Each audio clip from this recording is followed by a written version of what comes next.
Well, Coach, so obviously a couple of the seniors here look like the super seniors, the six-year guys. I think most of the COVID guys are going to be done now. But what, that core that's been with you, I think of Nolan and Dejan and Trevor and maybe a couple other guys, what has that group meant to you, particularly here this year? I mean, we'd be here forever.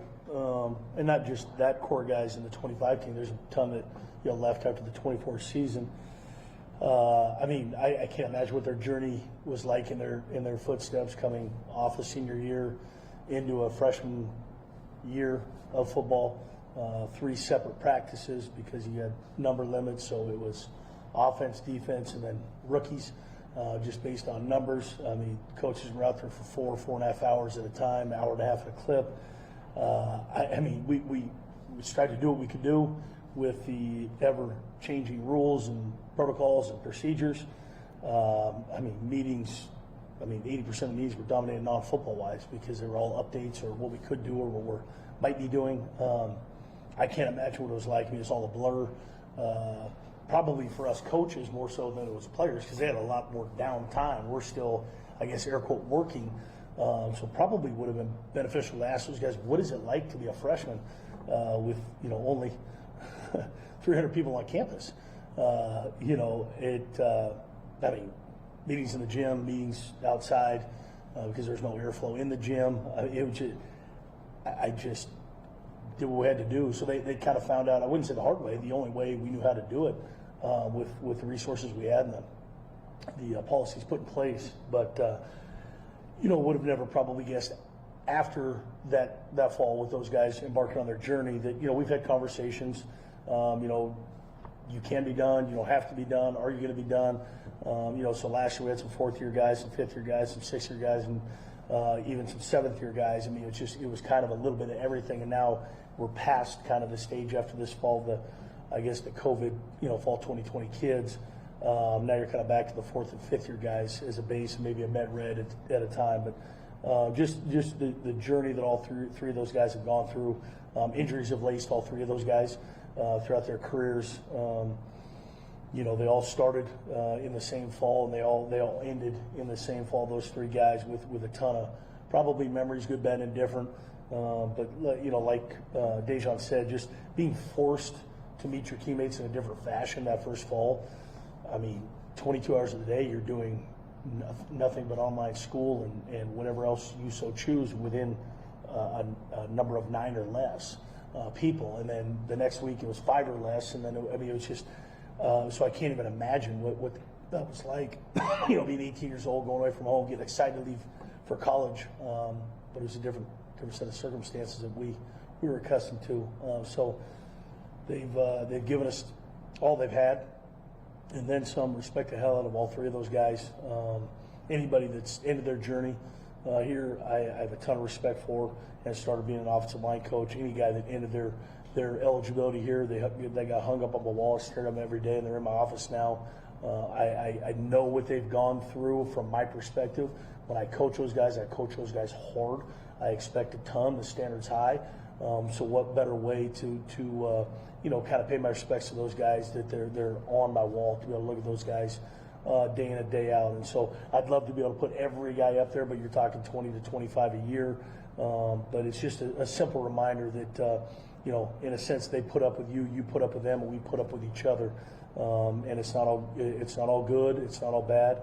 There's a lot of everything. That's what families are made of. We just happen to be a football family. They chose this place for a reason, and they have their own reasons as to why they chose here. We didn't force them to come here, so we try to remind those guys to go back as to when they were giddy about the opportunity to go to college and what were the reasons and the purposes. And I tell you one thing: no matter where you go, whether it's COVID or not, you really find out how much you love football when you go to college, because it's a different animal than high school.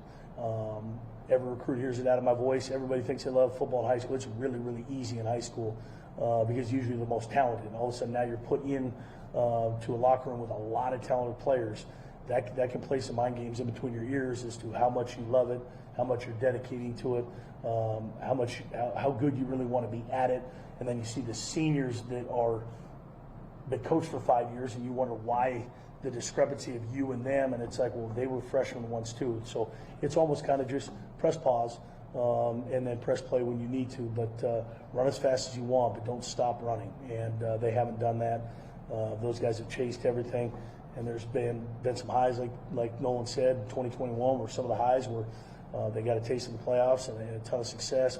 Played, arguably with one of the best players ever, not arguably, one of the best players ever in Eastern Washington University history. And so there's a lot to take away from it, not just the wins and losses, because the relationships which you're going to take away from here, as we all know, for the next 40 or 50 years.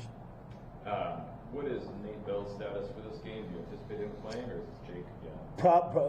The heavy lean is probably Jake. Again, Nate's not going to practice early in the week, but the chances are is the only chance Nate's probably got to play is probably the last game, if that's even a possibility. So we'll recircle back next week and look at that. But again, not wanting to put anybody in harm's way if he's not 100% cleared medically, and right now it doesn't look very optimistic as far as him playing the seniors' last game on the road. Is Jared cleared yet? Jared unfortunately has made the tough decision.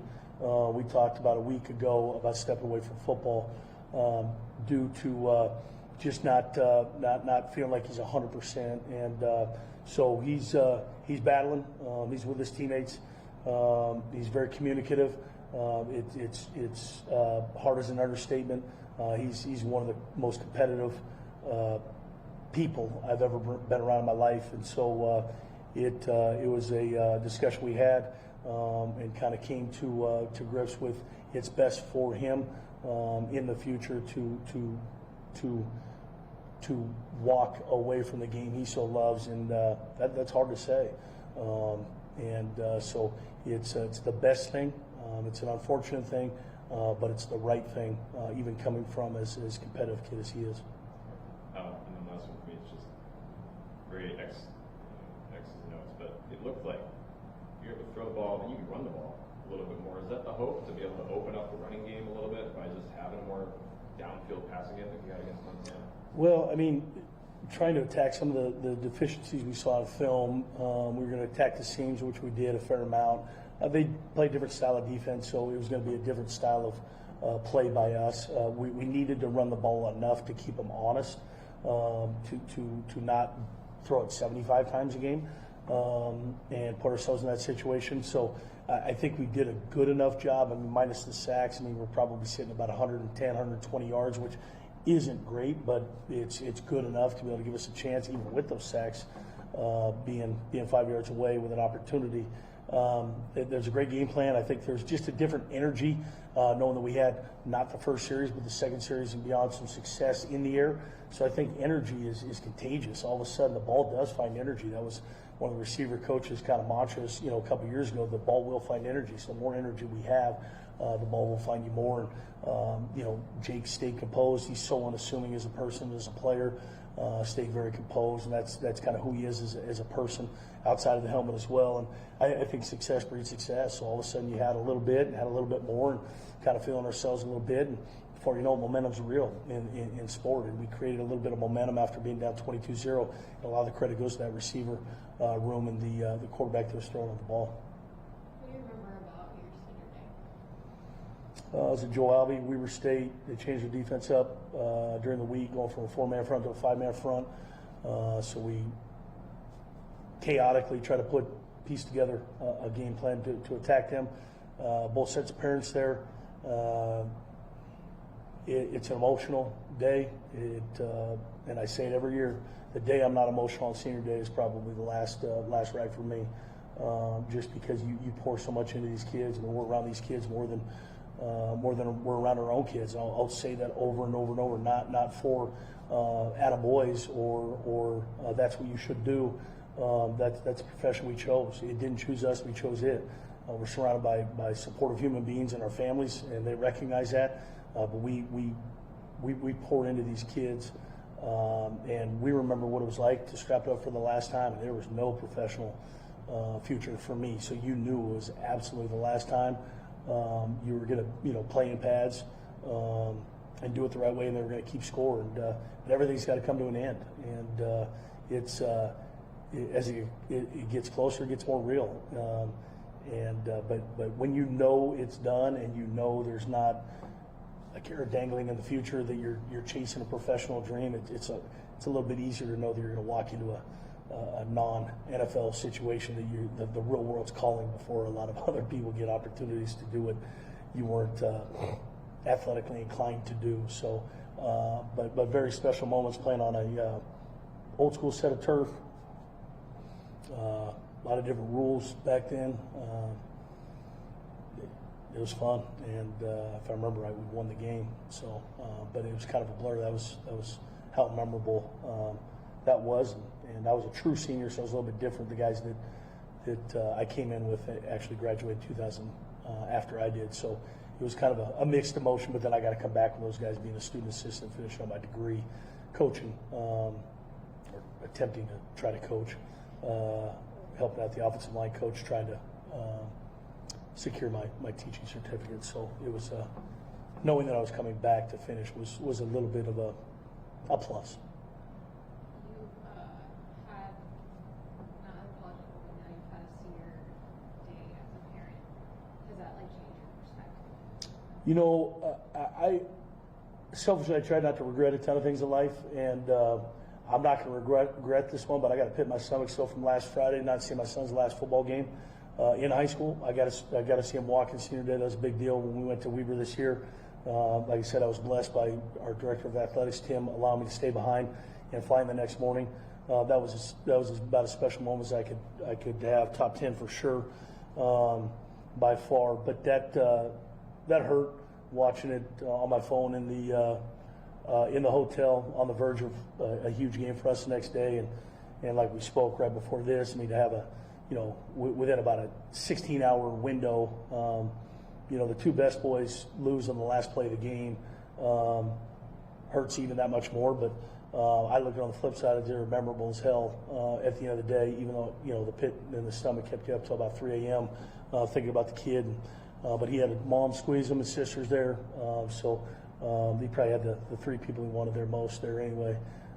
But all things got to come to an end, good, bad, and different. And, you got to stare the next chapter down. And if it means writing it, great. If it's scripted for you, follow it or tweak it. But it's what we do as parents and coaches. You see the next class. Does it get easier? It actually probably gets harder, but that means you care more. Obviously, Jake had a great game, and that his reaction after that final play, I think, kind of said it all. What do you say to a young quarterback in a situation like that, and how do you work to kind of build his confidence back up after something like that happens? Yeah, I don't. You can't focus on one play like we talked about post game. I mean, if we microcosm the last play, you're going to run that reel over and over and over and over. There's a lot of things that happened before then. Missed a field goal, a free tip pick in the red zone, a long punt return early in the game. I mean, try to deflect kind of some of that thought process into other areas. We're all in this together. I actually go the opposite route. I usually give guys space a little bit because I know everybody then pounces and says, hey, it's okay, it's all right. I usually go the opposite of what most people do and let guys breathe, take a step back. And so we had a couple moments after he spoke to the media post-game. And I think those are more special when it's not in a public arena a little bit, that there's not grandstanding, there's not cameras following you. It's just Jake and when he calls me Coach Best or whatever else. I mean, it was just a serene moment, a simple moment, but maybe more of an emphatic moment than put my arm around him after the game, because he's got enough arms around him. Let the emotions die a little bit. They're never going to die totally, because he's always at some point he's going to tell his sons and daughters and grandchildren about those moments. But boy, I mean, I hope one of the grandchildren say, well, at least Pa, you got to that point, and hopefully he reflects back and goes, hell yeah, I mean, that's the best way to look at it. But we'll never know. It would have been fun, good, better, and different that last play to see what could have come about. But it's unfortunate. It's one of one. I don't know if that's happened, but maybe 5 times over the history of college football, and we just happen to be on the 1 of 5 side of things. But he's a hell of a kid. He'll bounce back. He's devout in his faith. He's a very grounded individual. been coached by his dad and dad by his coach, if you really want to look at it that way. So he'll bounce back. It'll sting, but if it stings, it means it matters, and it'll be probably the most memorable first start in probably anybody's quarterback career here at Eastern.